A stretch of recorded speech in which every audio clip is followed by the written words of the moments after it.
আমি এখন চলে এসেছি আমি ফুকেটে আমাদের হোটেলের নাম হচ্ছে হোটেল গ্রেস। আমি হোটেলের ভিউটা সবাইকে দেখাচ্ছি। এটা হলো একটা বসার জায়গা, এখান থেকে চলে যাচ্ছি। এটা হলো ব্যালকনি,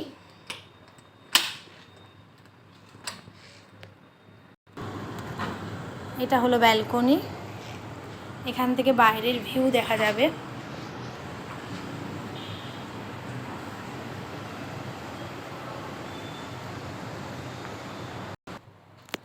এবার আমি তোমাদের রুমের ভেতরটা দেখাচ্ছি।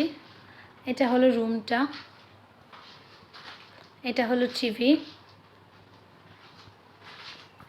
এটা হলো ড্রেসিং টেবিল,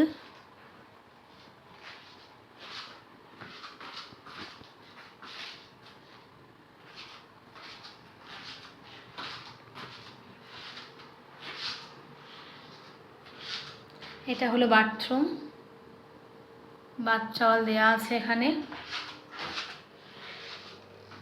এখানে বাথ অ্যাক্সেসরিজ সব দেওয়া আছে। এটা হচ্ছে স্নান করার জায়গা।